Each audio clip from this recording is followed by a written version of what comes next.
Welcome to the Dunlap District 323 Activities Code meeting for the 2019-2020 school year. My name is Katie Cazalet, and I'm the Athletic Director at Dunlap High School. This Activities Code meeting will outline the policies and procedures used for extracurricular activities in the Dunlap School District.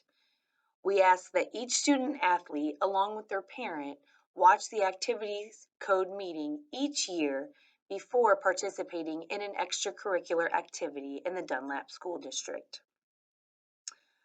For the high school students, you will sign off in your registration that you have watched the Activities Code meeting before you are able to attain your gold card to participate in your extracurricular activity. Attendance at the middle schools. It is preferred that students be in attendance for the full day. Students who are ill must be in attendance for at least 1/2 day or 3.5 clock hours in order to participate in any school activity that evening. Emergencies or pre-approved absences are the only exceptions. High school attendance procedures. It is preferred that students be in attendance for the full day. If the reason for absence is because of illness, the student must be in attendance for at least 4 consecutive clock hours during the school day. If not present, the student may not participate in an event or practice that day. If a student is absent all day because of illness, he or she may not attend any school activity that evening.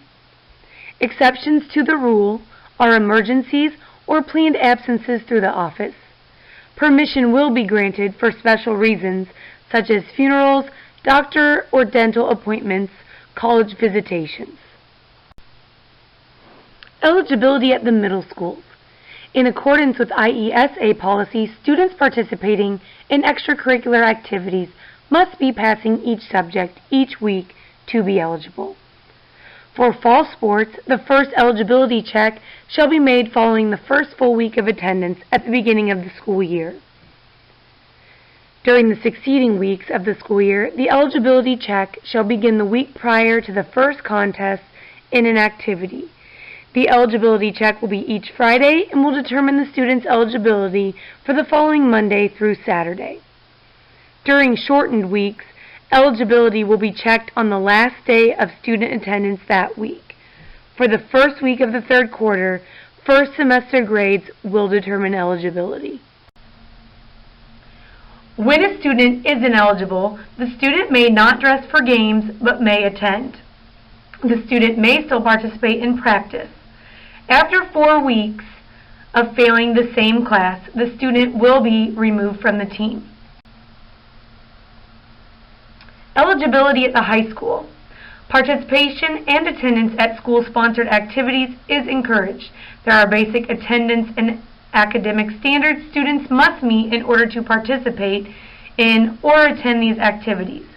These standards are the minimum requirements of the Illinois High School Association for all IHSA-sanctioned activities. In order for a student to compete in any high school athletic contest, his or her name must appear on the eligibility list. This list is compiled by the athletic director and principal, and only students who are eligible under IHSA rules and regulations are listed. In an effort to be fair to all students and to increase pride and responsibility in all who participate in school events, we have set the following minimum standards for all students who wish to participate in any public activity. Grades will be checked at the end of each week during the fall, winter, and spring sports seasons. This grade check will determine the eligibility for the following week. A student must be passing 5 subjects to be eligible. All subjects, including band, chorus, driver education, and physical education, will count towards a student's IHSA eligibility. If a student does not pass 5 solid subjects per semester, he or she will be ineligible for the following semester. It is important that information and concerns about the extracurricular programs proceed through a logical level of authority, referred to as the chain of command. Problems may be resolved at an initial level and would not need to progress further up the chain of command. Students and parents are advised that they should first address their concerns with the coach of a particular program. If they are unable to resolve the issue at that level, they may then progress further up the chain of command, going to the athletic director and then to the principal. Any student participating in extracurricular activities are doing so as a representative of Dunlap High School. Therefore, all students are expected to represent themselves and Dunlap schools in a respectable manner. The following guidelines of conduct should be applied. Dress appropriately for all activities. No bickering or arguing with opposing players, spectators, officials, or coaches. No profanity. No arguing with officials. When leaving the field or floor as a result of a substitution, hustle to the bench. Hustle and exert best effort at all times. When not in the game, all players must give their attention and loyalty to those players in the game. Do not be a braggart in victory. Accept defeat humbly and without excuse. Transportation from games. For the middle schools, any parent who wishes to transport his or her child home from a game must sign them out in person with the coach. If a parent would like for their child to ride home with another parent, a note must be provided to the coach prior to arriving at the contest site. For the high school, when we play away from home, you must go to and return with the team unless other arrangements are made with your coach in advance. The Dunlap School District does require an activity fee to participate in certain sports and other programs. This activity fee is $90 and is a one-time fee. This is to participate in all IHSA and IESA activities, our music programs, and in specific clubs. This activity fee is required in order to try out or to start practice or participation.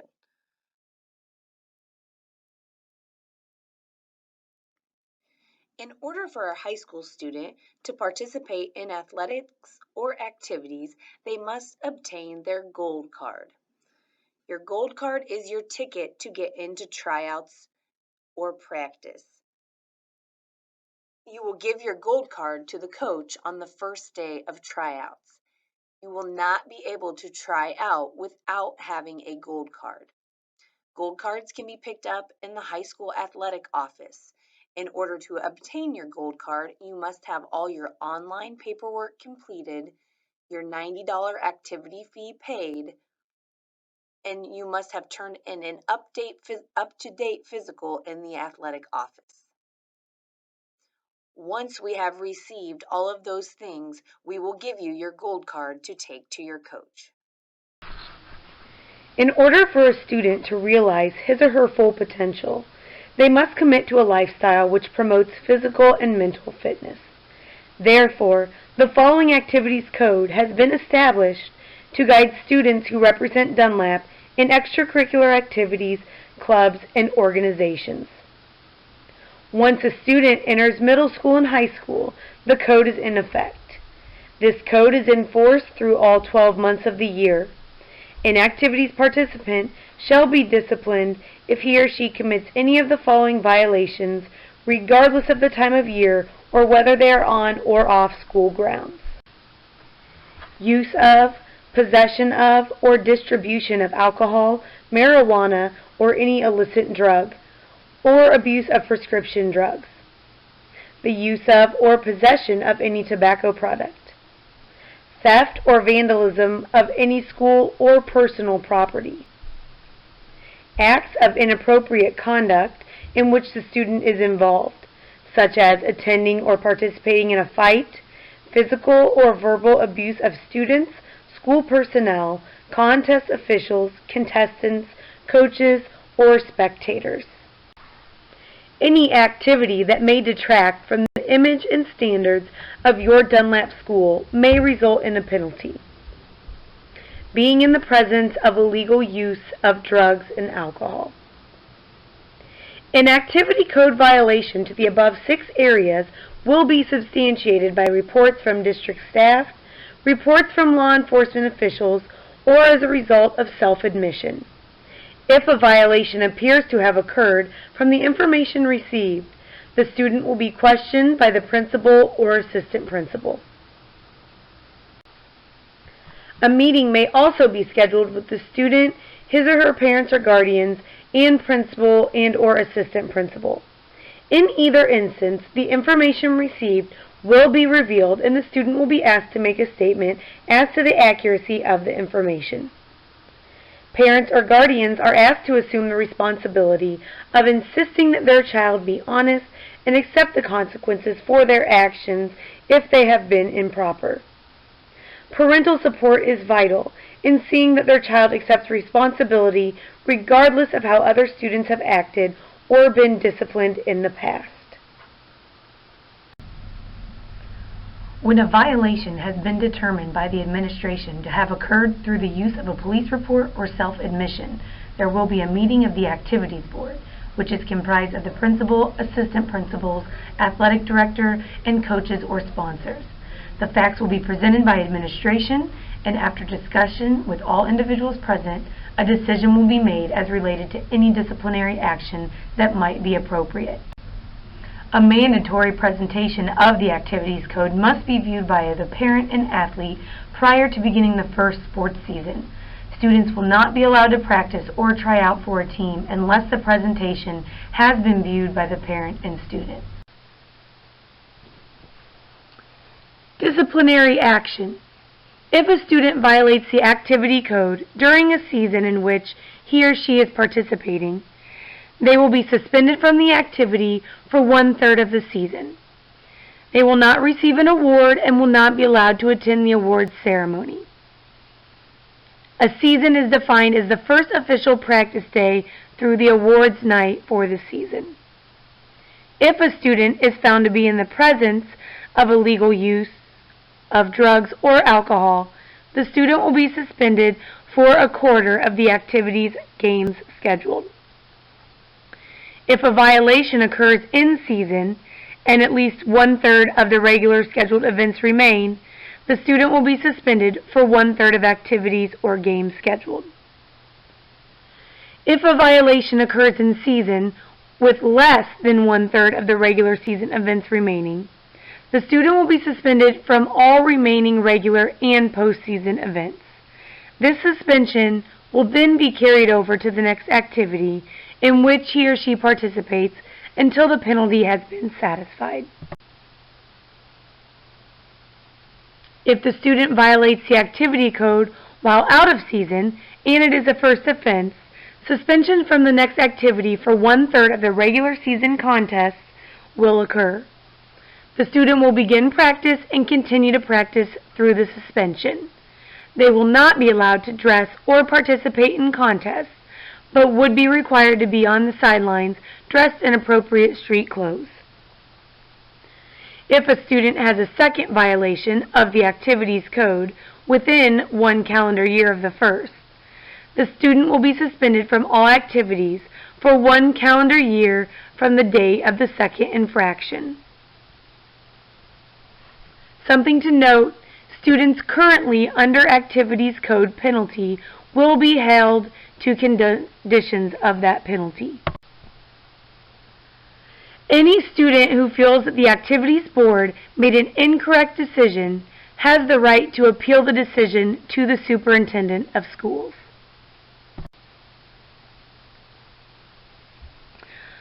Dunlap High School has an extracurricular drug and alcohol prevention program. This program is maintained in order to foster the health, safety, and welfare of all the students at Dunlap High School. In addition, DHS may offer educational programs to students and families, which may include student and parent assemblies and clubs such as Snowflake and Snowball, whose mission is to address substance abuse and promote healthy lifestyles.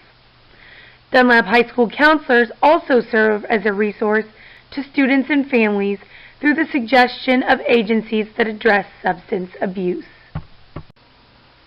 Monthly, Throughout the school year, the building principal or designee will randomly select 6 to 10 extracurricular participants, including club membership and parking permit holders, for drug and alcohol testing.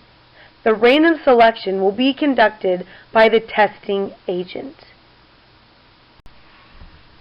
All students will be offered a component of the program referred to as Safe Harbor. A student is eligible for Safe Harbor when he or she refers himself for voluntary evaluation and treatment for alcohol or drug problems.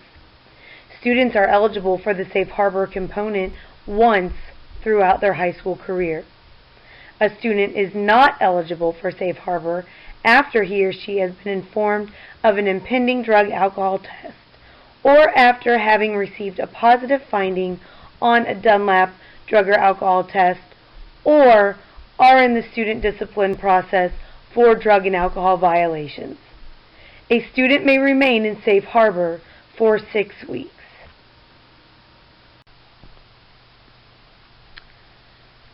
A student must be administered a drug-alcohol test at the end of the Safe Harbor component at the parent-guardian expense. The student will then be placed back in the random pool for drug and alcohol testing upon completion of Safe Harbor. Students' requests for entry into Safe Harbor and placement into Safe Harbor will be kept confidential. Any parent, guardian, and their student who is involved in extracurricular activities, including club membership and parking permit holders, must sign a consent form that allows drug and alcohol testing. Students will receive a note during their first hour of class notifying them that they have been selected for the random drug test. Students may then contact their parent or legal guardian if the student would like them to sit in and observe the testing process. If, for whatever reason, the student needs to leave the building prior to the scheduled testing time, then the student must see the school nurse to provide a sample. Failure to comply results in the same consequence as a positive test result and counts as an extracurricular code violation. If a student refuses to take a test when randomly selected, the student shall be considered to have received a positive result, and the consequences of such will be invoked. Drug and alcohol testing will be performed by testing of hair sample. Upon being selected for a hair analysis test, the student shall provide a sample of hair according to the quality control standards and policy of the laboratory conducting the hair analysis. The athletic director or designee will accompany the student until he or she produces an adequate hair sample to the school nurse. The laboratory conducting testing has alternative procedures in place for any hair sample it deems inadequate. A student will be ineligible for all extracurricular activities for 1 calendar year if he or she tampers or cheats during the collection. This will be reported to parents or guardians. Immediately after the hair sample is taken, the student may return to class with an admit slip or pass with the time they left the collection site. Each hair sample is given to the laboratory for testing alcohol, marijuana, amphetamines, cocaine, opiates, synthetic opiates, PCP, and steroids. The building principal or designee will be notified of a student testing positive. The building principal or designee will notify the student and his or her parents or guardians. In addition, a medical review officer will contact the parents or guardians to discuss the findings and inquire about possible prescriptions that may have led to a student testing positive. The student or his or her parent or guardian may submit any documented prescription or explanation of a positive test result. In addition, the parent or guardian may request that the same hair sample be tested again by our testing agent at the parent or guardian's expense. Students will be suspended from all activities pending the retest of the sample. If the test is verified positive, The building principal or designee will meet with the student and his or her parents and guardians. The student and parents and guardians will be given the names of counseling and assistance agencies. If a student refuses to take a test when randomly selected, the student shall be considered to have received a positive result, and the consequences of such will be invoked. If a first positive result is obtained during the student's attendance at Dunlap High School, the student will have parking privileges revoked for the remainder of the quarter they tested positive and the following quarter, and they will be suspended from the activity, game, competition, event, or club activity for 1/3 of the season. If a second positive result is obtained within 1 calendar year from the first, the student will have parking privileges revoked for the remainder of the school year, and the student will be suspended from all activities, games, competitions, events, or club activities for 1 calendar year from the date of the second infraction. If a third positive result is obtained within 1 calendar year from the date of the second infraction, the participant shall not be allowed to participate in extracurricular activities, including club membership, for the remainder of his or her high school career, and will have parking privileges revoked for 1 calendar year. Students who test positive must be administered a drug-alcohol test at the parent or guardian expense prior to reinstatement of extracurricular activities. If a positive result occurs in season with less than 1/3 of the regular season events, competitions, or club activities remaining, the student will be suspended from all remaining regular and postseason events. This suspension will then be carried over to the next activity in which he or she participates until the penalty has been satisfied. If the student is involved in more than one activity at the time of a positive result, the applicable suspension will apply to each activity. Under this policy, the district will pay for all initial random drug tests. A request for a retest of a positive hair sample is the financial responsibility of the student's parents or guardians. Counseling and subsequent treatment by non-school agencies is the financial responsibility of the student's parents or guardians. Information on a verified positive result will be shared on a need-to-know basis with the student's coach or sponsor. Under this drug testing program, no staff, coach, or sponsor shall divulge any information to anyone about a particular student or disposition of the student involved, other than in response to a legal subpoena. Positive results will not be disclosed to law enforcement authorities. The results of a negative test will be kept confidential. Results sheets will be locked and secured in a location to which only the building principal or designee will have access. Apart from this drug testing program, the Illinois High School Association, as well as each activity's coaching staff or sponsor, may have their own rules and requirements. Coaches and sponsors have the necessary authority to enforce those rules. Any student participant who violates a team or activity rule or requirement is subject to the consequences as defined in those rules and requirements. This concludes the Activities Code meeting. Please make sure that you fill out all the required paperwork and turn it in to the office so that your student is able to participate in extracurricular activities. Thank you and have a great school year.